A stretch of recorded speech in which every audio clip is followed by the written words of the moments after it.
listeners, and welcome to the 12th episode of the R Retro Gaming Podcast. Yes, we are back from break. My name is Rob, Reddit username Zadok Payette, and with me are two of our other moderators, Daniel, who you know as Spooky Cookies, and Andrew, better known as Awesomus Prime. Our guest today is Al Nilsen. Al is best known for his tenure at Sega of America, where he headed up marketing during the 16-bit era. But he started out in the video game industry as a buyer for JCPenney, and then as a product manager for Mattel, where he worked with Intellivision. We spoke with Al for more than 3 hours, and part one of this podcast is going to focus on those early years. So let's get started. So you started at Sega in 1989, right? Yeah, February 23rd, 1989. And so what was your path to Sega? Where did you start and how did you get there? My career path goes, my first job out of college was actually working for JCPenney as a buyer for all their stores and catalogs, buying calculators, typewriters, telephones, video games, home computers, and books. So it was an eclectic thing. We had just taken over video games from the sporting goods department. Can you imagine going to sporting goods to buy video games? You know, it makes sense to me because, right, like the early games were like Pong, which is like a sport. So it's like table tennis and soccer. Yeah, I think it actually went back to when Pong first came out. The toy buyers, electronic buyers at Sears weren't interested in them, and the sporting goods buyer was. And so that's how they first telegames Pong set at retail, and other sporting goods buyers kind of said, oh, we want to be in this business too.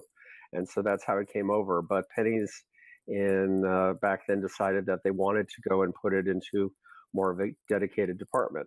So anyway, I was buying Intellivision and the Atari 2600, as well as the Atari home computers and the TI-99 4As, and took that from, we were, maybe the number 4 retailer in America to being the largest retailer of video games in America, which if you think about JCPenney right now, that just doesn't make sense. Right.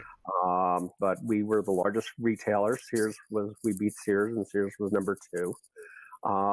And, we were the biggest Pac-Man retailer by, significant margin. Now, when you say biggest Pac-Man retailer, are you talking about the Atari game? Yeah, the Atari 2600 Pac-Man cartridge, when it came out, over 50% of all Pac-Man games that were bought out there were bought at JCPenney. We were the first ones to go on national TV with advertising, with a major national promotion. And it was just an incredible time. I had a very, very great boss who was, always looking for innovative out-of-the-box solutions. And as I think you can tell from Console Wars, that's kind of also where my head is at. Yes. And so we did some really great things that was there. From there, I was actually, and I wanted to do the same types of things with Mattel. And then Kalinske was also coming in at the end with ColecoVision. And I was recruited into Mattel marketing by the Mattel sales force. They were looking for a person to come in. They had an open position in the Mattel marketing department on Intellivision, and the Mattel sales force wanted somebody who understood what retailers needed to go and bring that voice into Mattel marketing. And so I moved cross country from New York to LA and joined Mattel, working on television advertising and promotion. And while you were there, did you work with Tom at all? Well, the funny thing is that, yes, I worked with Tom. We had, not directly, we had interactions. But the very, very first time that Tom and I world kind of came together was actually when I was at Penney's. I was out on a trip to visit Mattel in El Segundo, and I needed to go and make some phone calls. And so we took a break, and they said, you can use this office here. The guy's away, and the guy happened to be the president of Mattel, Tom Kalinske. And so that was kind of the first time ever of many times that I would be sitting in Tom's office. But the rest of the time, he happened to be there. But I think that was the thing that said we're going to go and work together. Also at Mattel, worked very, very closely with Paul Rio, and Paul was, I guess, probably the executive vice president or senior vice president of operations in the electronics division at Mattel, and so I worked very closely with him. So it was when I was the first to land at Sega. Paul came on probably within 4 or 5, 6 months later, and then Tom came the following year. So it was nice having that experience, and a lot of what we did were based upon things that we had learned at Mattel, and that we did day in and day out, and that really helped us to go and really manage the business in a strong way. So what are some examples of stuff that you learned at Mattel? Well, one of the things in Console Wars, if you remember when we totally redid the sales plan overnight in the hotel room at CES. Yes. That's pure Mattel. That is doing whatever you have to do, having everything on hand that was there. For instance, we introduced the core system, which was our $99 system without the hardware, without the software in it. Mm-hmm. And what we had was the actual boxes, what the core system would look like, because we had them mocked up, because we knew that sometime, we thought maybe it would be later in the fall we would introduce it or the next year. But in kind of the Mattel way, you are always prepared for everything. And even though we had no idea and no expectation that we would introduce it at CES, we took these prototype boxes with us. And they happened to be, locked up in some storage case at CES. And we were able to go and pull those out and actually have them in the booth the next day, both in our conference room and on one of the walls out in the main booth. And it's just, you have to be prepared for anything and every type of possibility. And that was there. Other things was innovative ways of looking to go and analyze what's happening with the market or what people are doing. When I went and did the research of Sonic versus Super Mario World, that was once again things that we had learned at Mattel of how do you not just do research to prove your point, but really go to the heart of it and of the matter. And that's was going and saying, we want to make sure that this is really true. Let's include the majority of the people in the focus group or the play test being Mattel, being Mario lovers. Because if we could win them over, then we know that we really got the winner there in Sonic. So because that kind of is reminiscent of the George Pimpton ad campaign. Yes. It's George always asked you to go and compare and make the decision, which was the best. And I forget George's line that the 2 pictures are worth 1,000 words. Yeah, something like that. And so it was like that. So when I did the comparison, that's interesting because the Mattel thing never came into my mind. So thank you for reminding me about that. 30 years later. Okay, you're really making me feel old. But working, by the way, with George Plimpton was great. I remember one time we called him up and said, "Do you like cats? Yeah. Do you like big cats?" Yeah, and the next thing we knew is we put him in a circus ring with tigers and lions.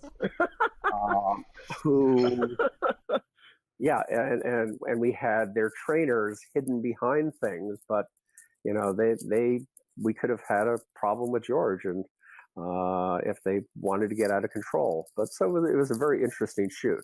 We were all well protected. George wasn't. Very, very fascinating guy, and especially when he talked about fireworks. If you ever want to learn about fireworks, Google George Plimpton and fireworks, and I'm sure there's going to be some exciting stuff there. But anyway, that's totally beside the point. No, that is totally what we're here for, to learn. I actually love it because I haven't talked about that in ages. Well, that was good. a great story. But the thing about Sega was we have to be nimble in everything that we do. We had a very strong strategy, and everything that we dealt with had to go and match the strategy. We could have a great idea, but if it wasn't going and meeting our strategy and our objectives, you're just doing it for the sake of doing it. You're not doing it to go and help the business. And so it helped us to be very, very focused in what we did while being as out of the box as we could, because we were rewriting the rules. We were changing the industry. We were taking the industry from being not just for 6 to 12-year-old boys, but for being boys, girls, men, women, 3 to 93, and really evolving the industry into what it is today. It's video games for everyone. It's entertainment for everyone. Yeah, about 50% split on men and women in absolutely gaming. So you, when you're talking about your buyer days at JCPenney, you mentioned Pac-Man, Atari 2600, which is, I don't know if you know this, it's one of the most maligned video games ever made now. Absolutely. You mean you don't like ghosts on ghosts? People may. What's interesting, Pac-Man was a very interesting thing because, yes, it was maligned, and there's reasons for that. Yeah. But even despite that, the desire to have that cartridge was just so phenomenally great. People wanted to play Pac-Man. They wanted to play it at home. I think they were tired of dropping quarters. And so they overlooked the problems with the game, the ghosts. Sure. The ghost of the ghosts, which is very strange. Because the gameplay experience was there and they were able to go and do that. And it was the bestseller of 81? 82. Okay. Yeah, in fact, it was the best-selling 2600 game. So you said you guys cleared about half of them. Yeah. So what do you think the total sales were? I have 7 million on my notes. I think that's probably right on Lifetime. And my 50% was the 50% of the first, which was the initial rollout, which was the biggest piece. But we were still the number one retailer. It was just that was a case of we did everything that we could to make sure that we were in stock before any other retailer in America. Those were the days when Atari would ship a game and it would land at retailers anywhere from 4 days to 3 weeks later, based upon just transportation and warehouses and everything like that. And we actually had to go and pull in our distribution teams to figure out ways to get it into the stores very, very quickly so we could go on air on TV across all 3 networks. There were 3 networks at that time. We were on ABC, NBC, and CBS. At 8 o'clock was when it launched. If you go on YouTube and search JCPenney and Pac-Man, you can actually see the commercial. Somebody found it and put it up there. And we'll put it in the show notes for our listeners.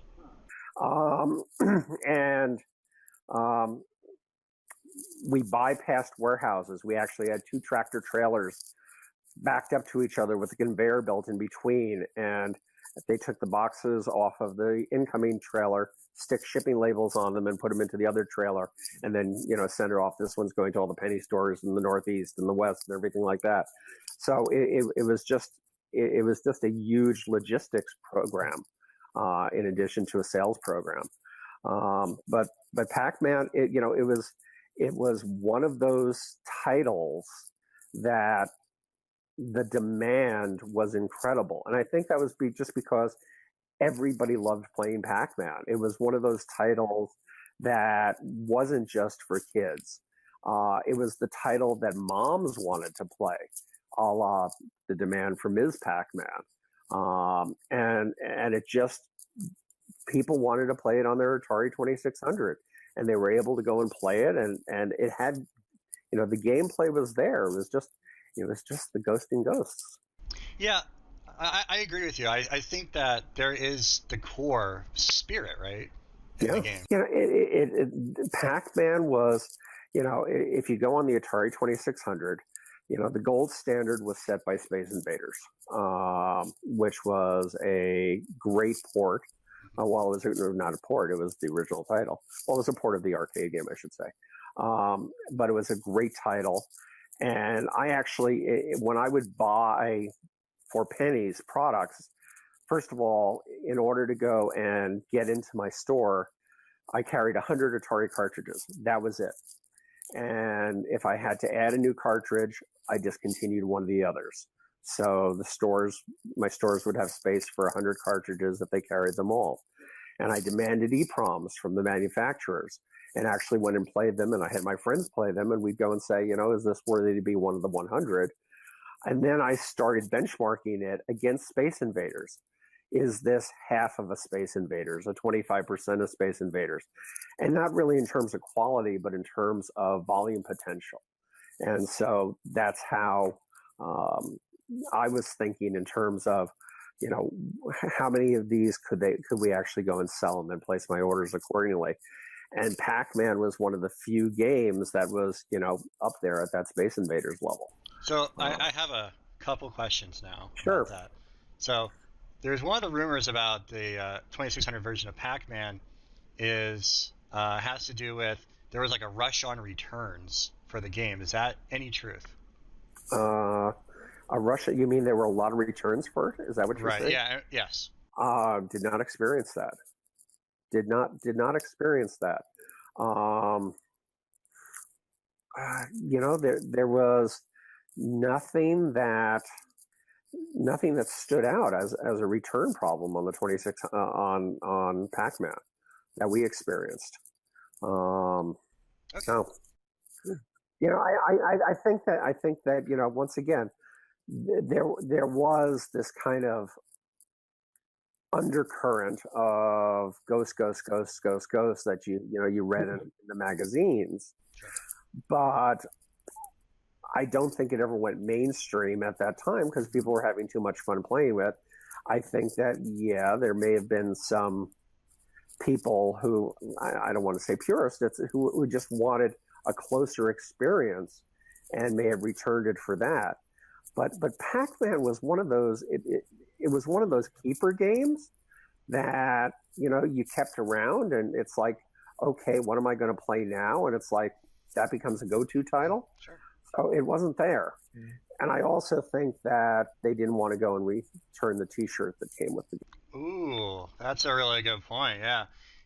I've always kind of thought that was kind of like an internet myth because I always feel like the real hate for Pac-Man's come in the past 10 years since the internet's been around. And it probably wasn't as strong in 1992. Well, I remember the editors talking about it, and I remember reading about it, and rightfully so. They called out what it was, and it wasn't something arcane where, oh, I'm going to have to search for where this problem is. It's right there in front of you.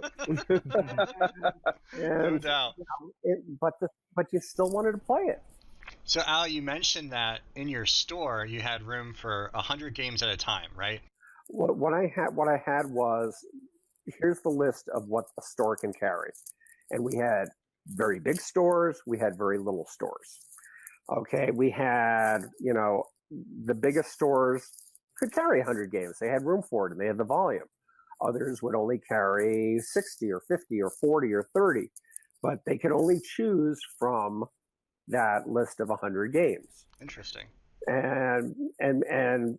And so therefore it's doing it. And then for Intellivision, we had a list of, and I was thinking about this last night, maybe 50 or 60.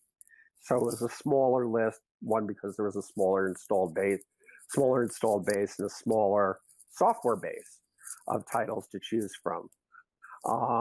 And by doing that, we were able to make sure that we were able to manage the store's inventory, because the last thing that you want to do is have the stores with problem inventory that doesn't sell. So we keep refreshing it. Here's the new titles.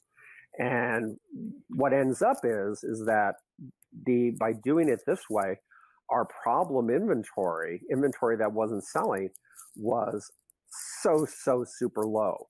And it was one of the lowest within the entire Penney company on anything that we were selling, just because of how we were going to manage it. And then we also made sure that we always had the newest, hottest titles first. And, it just worked well from an inventory standpoint. Other retailers do it in different ways. This is what just happened to go and work for us. And, as I said, it took us to going and being the largest retailer of video games in the early 80s. So if I was an upstart game developer in 1981, how hard would it have been for me to get my game on store shelves at JCPenney? Is it a good game? Is it here's what I care about. Is it a good game? Somebody, said a lot. The name of the game is the game. And, that was as true back then as it is today. And what I'd ask, I would meet with any developer. Usually they'd come in with one of the established sales reps. But, my job here is to know what is out there. And you either come and visit me in New York. If you're at a show, I will go and put you on my calendar and see and come and visit your booth. And then, show me the game. And if have you sold me from, just what the game is there? And then I'm going to ask you for an EEPROM. And that becomes the deciding factor. And I would literally take it home. I'd go and I'd play the game and say, is this a good game? And then you as a new developer, you just want to make sure, okay, do you have the funding? Are you going to be able to supply me with the number of games that I need to be able to do this? So you need to check them out from that standpoint. But, if you have a game that can go and qualify, sure. I think of the first, they were the second third party. A Magic. A Magic, and even though I knew the guys from Atari, Bill Grubb, Mark Bradley, who had from their Atari days when they went over to form a Magic, the proof of the pudding was still in the game. I love Demon Attack, wonderful title. Me too. And also packaging that just grabbed your attention, that metallic silver. Gorgeous. It was absolutely gorgeous. And, they were doing things right. And they were an upstart company. So was, Activision, back then. And, and the thing is, did I carry every Activision cartridge? No. There were games that just didn't make it in terms of this. I don't have room for this. It's not going to fit into the 100 that I have. Did I carry every Magic title? No. Did I carry every Atari title? No. They wanted me to carry everything that was there, but I'm cherry picking, and by cherry picking, I'm able to do more volume for them on those individual titles rather than carry everything they do. So it really ends up with more volume for them, less problems when products don't sell. So after JCPenney, that's when you went to Mattel. That's when I went to Mattel, and it was actually the Pac-Man promotion that kind of went and got me the job at Mattel, because the Mattel sales guys, the day that we were going to go on air, the Mattel sales senior VP of sales came to visit me, and I said, follow me. And I took him into a conference room and showed him the commercial and said, this is going to be on air tonight on ABC, NBC, and CBS at 8 p.m. And they said, did you buy a lot of cartridges? And I said, yeah. And he just couldn't envision how many I had bought. And I said, I want to do the same thing with you, but I need to know dates and I need to be assured of things. And then 2 months later at the Consumer Electronics Show, I walked into the Mattel booth, and he grabbed me, walked me out of the booth, and said, we're looking for someone in marketing. Are you interested? and the rest was history. So it was, directly related to, what I had done with them before and the reputation that I had built with them. And then the Pac-Man promotion was something that I think kind of put it over the top. So were you with Mattel like when the market crashed in '84? Yes, 83. Yeah. 83 and yeah. Yeah, and it was not a fun time as we were looking to go and do that, and then trying to go and figure out how do you go and get new products out there, how do you go and sell what was there. We actually had one promotion where if you purchased 9 Intellivision cartridges, I think it was 9, we would send you free of charge, or maybe there was like a $10 shipping and handling fee, a 13-inch color TV. Oh my God! Wow. We became the largest distributor of color TVs. It was of that particular size. It was like 10, 12, 13 inches.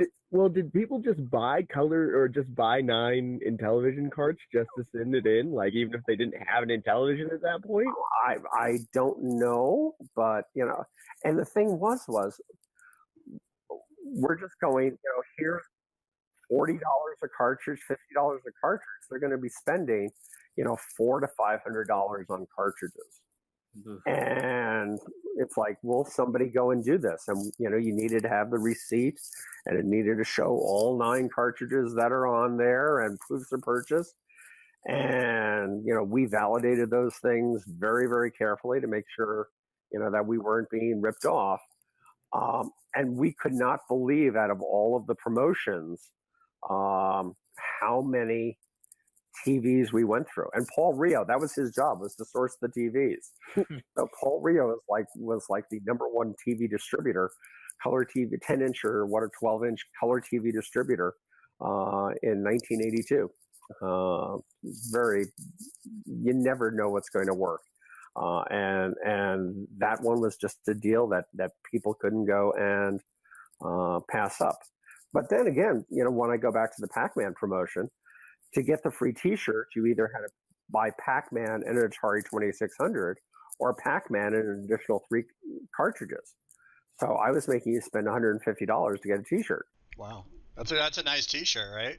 It's a nice T-shirt. I've still got mine.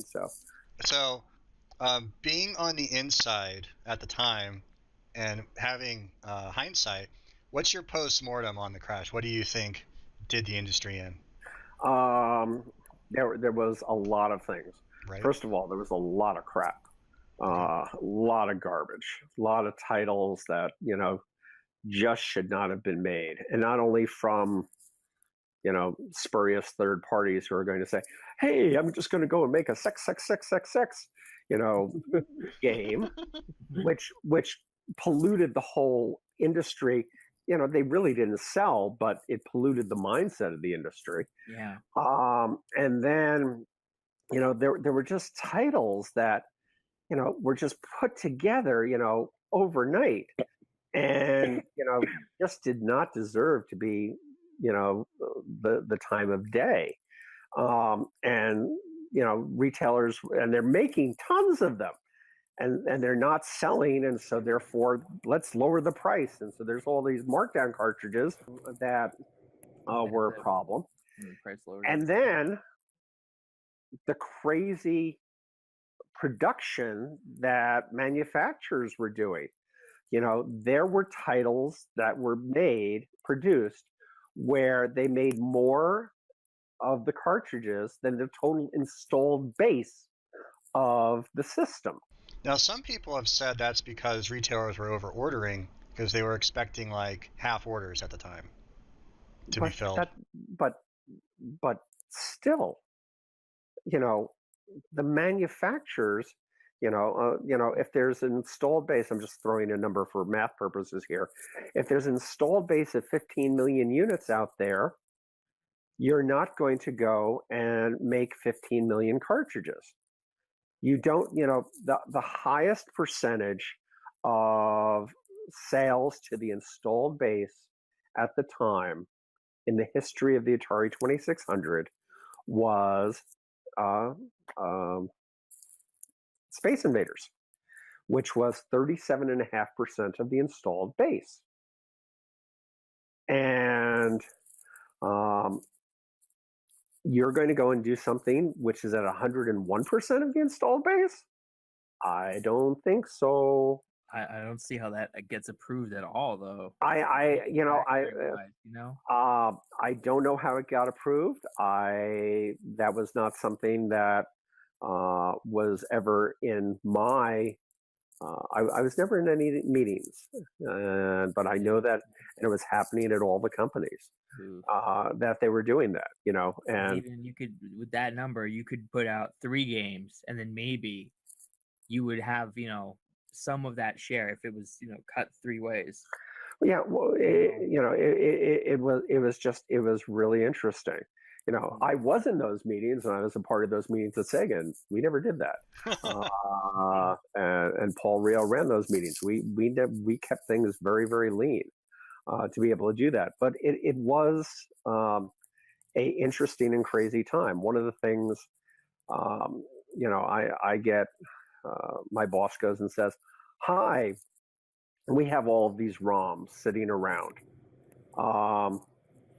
We have this idea to put 2 ROMs in 1 cartridge. And here's the number of ROMs that we have by things. Can you figure out how do we mix and match these, and what prices can we sell them for? And will they actually even move?" And what they had actually designed, if you think of an Intellivision cartridge, is literally taking 2 Intellivision cartridges, and it's a double ender. Right. One end of the cartridge is one game, one end of the cartridge is another game. I think I actually have a prototype of them somewhere around, and we called them the double header cartridges. But we just couldn't. It was a very strange mix of ROMs. And really couldn't come up with something that would be very intriguing to people to want to buy. The idea makes, because it's like a B-side, Yeah, a couple of Atari publishers did it. So that the concept I can see, but so the problem was I didn't have enough A-sides. Yeah. Oh, there you go. You have to have the game that gets them in the door, and then you're selling the game you probably couldn't on its own. Or even an A- and B+ side. I didn't have enough of those to make a product line. I wanted to ask about the 100 games and the quality control of that, and where did ET fall in that? ET was after me. Was it? So obviously they didn't keep up with your standards then. There was no one after I left who was playing games. No, they just would. Sure, yeah. And if you read in Console Wars, and I think there's actually a picture in Console Wars of my framed ET cartridge. I'm looking at the book right now. And it has 5 price stickers on it, starting I think at $49.95 and ending at $1.99. And I picked it up at a JCPenney store at a 50% off lowest price. So I got it for 99 cents. Awesome. And I've never played it. I just took it and I had it framed. And it's sat in every office that I've been in. And it's don't sell crap. Wow, I don't see the picture. Go on my Twitter feed. You can find it there. So that would definitely not have passed then. I'm assuming. It's. I would like to say that it wouldn't, though there would be a ton of pressure to do that. It seems like there would be a lot of studio pressure, a lot of like tie-in, like ET's the next big toy. It's holidays. It was all there, but the big thing is also how many do you buy? Do you buy a ton? Do you buy a half a ton? You try to limit your exposure. And a lot of retailers probably didn't do that, right? I think every retailer didn't do that. Okay. It was part of, it's As Blake describes in Console Wars, it's got the endorsement of Steven Spielberg. It's the biggest movie of the year. It had everything it needed to succeed, except for a quality game. And it's as people say now, it's not a bad game. Yeah, it's okay. It's okay. It's really not as bad as people say it is. Yeah, I think it's pretty mediocre, but it's not like the worst thing I've ever played. I think it's sort of like the Pac-Man situation where it wasn't what people were expecting in the box. But it wasn't. But people knew what Pac-Man was, and yeah, they had something. It was what it was, but it just wasn't. It was Ghost of the Experience. Mm-hmm. There was no ET game, and so therefore they had no pre-love for it, just love for the movie.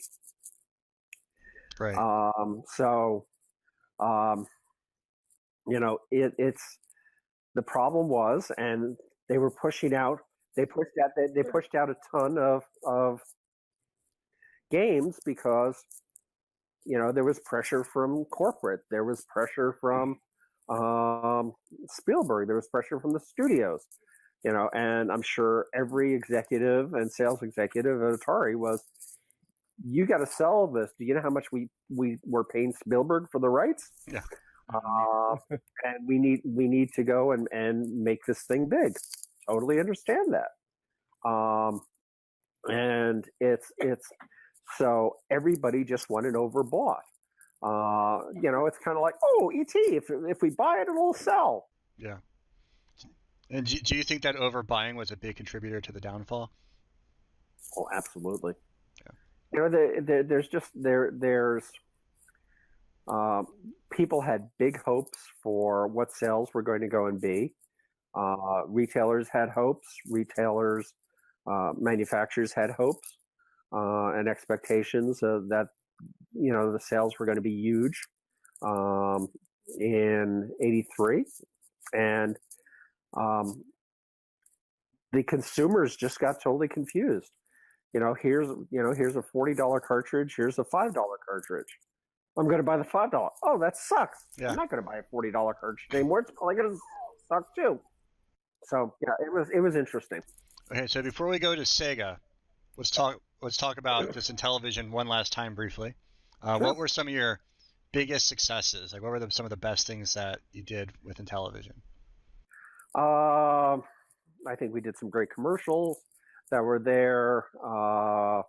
The promotions that we had worked well. And then there were lots of other things, which was, I was also in charge of the Intellivision Game Club. And it was a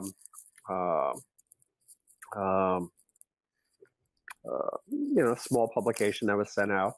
But my biggest thing there was actually turning it from a marketing expense into a profitable item there. So it wasn't something you really saw, but it was good internally to show Mattel that you're making money on something. Yeah. And probably my biggest success was I got to hand a $25,000 check to the host of Let's Make a Deal.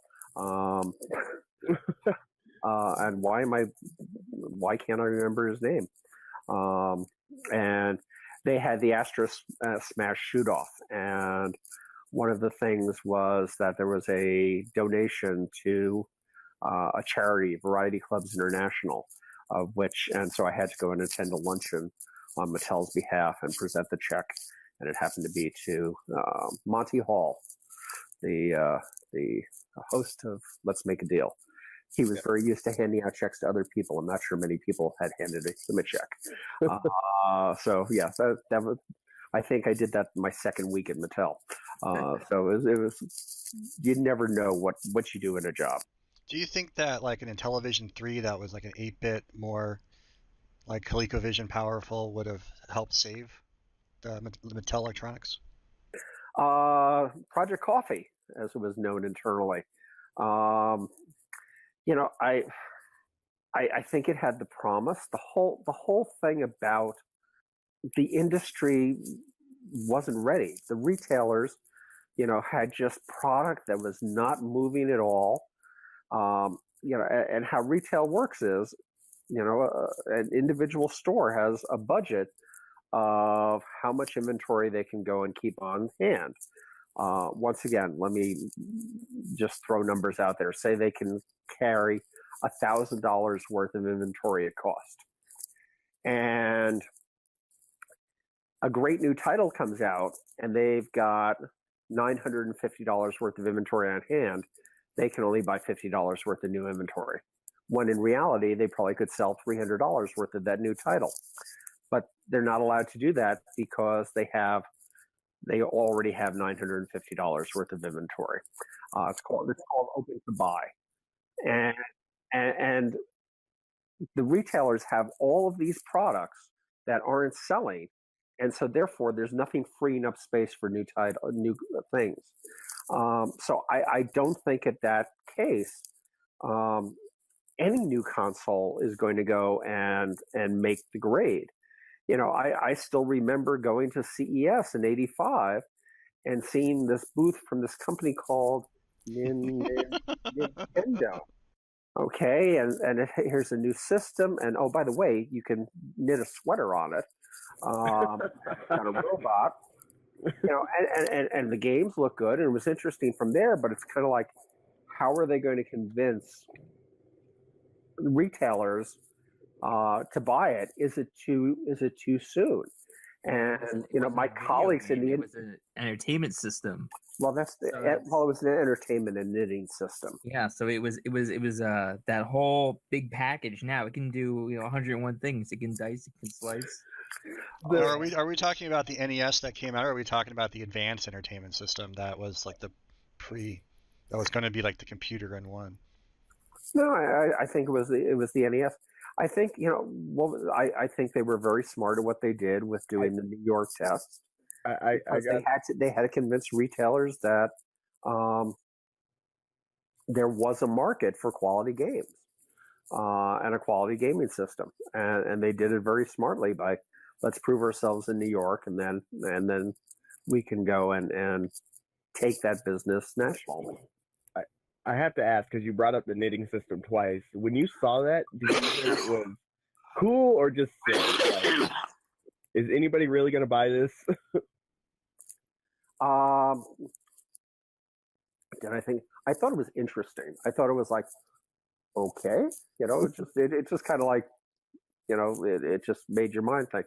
But the other thing was if I remember correctly, the sweater that was there had Japanese writing on it.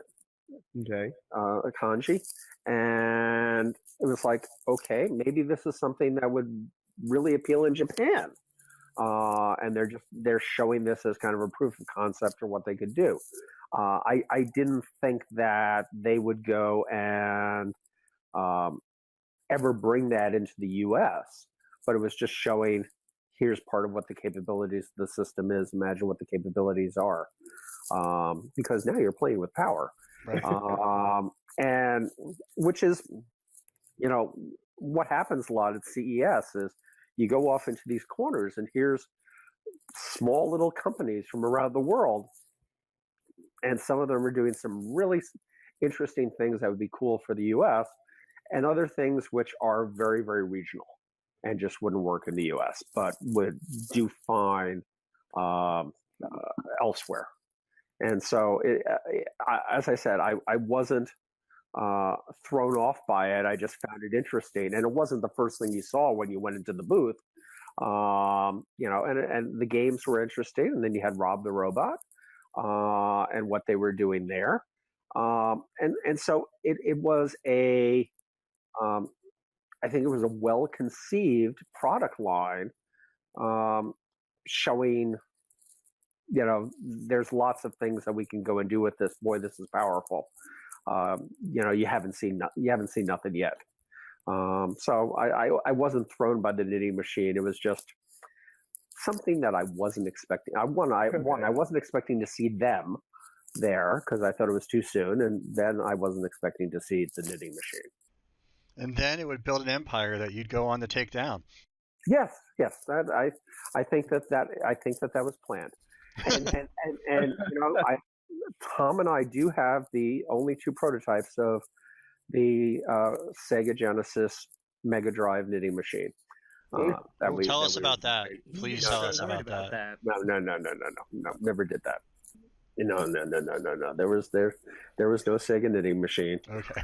Nobody ever showed that. We never put it on a wish list. No one in Japan ever showed us anything that was there. Let me stop those rumors right now. Al is being silly. Okay. It's a Sega Loom. Sega Loom, yes. Okay. That's a thing. Well, you have to remember, going back to last Christmas, that wonderful Sonic the Hedgehog sweater that came out of the UK. Wonderful. Oh, yeah. And by the way, I actually have one right here. You think I'm kidding? I actually have one right here. Really? And it was something I wanted to have, and I know a bunch of us at Sega bought them. Okay, we just thought it was like, okay, this is interesting. But no, we did not have a knitting machine or a loom to make these sweaters. But if you're going to do something, offer something that is knitted, you don't need to knit it yourself. Okay, so I think we're ready to go to Sega now. We're ready to take it to the next level. We're about to do it. We're about to do what Nintendo. Okay.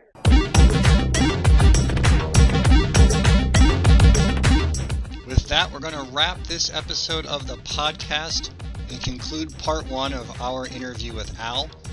Join us next time when this man who bleeds Sonic the Hedgehog blue is going to talk to us about his time at Sega.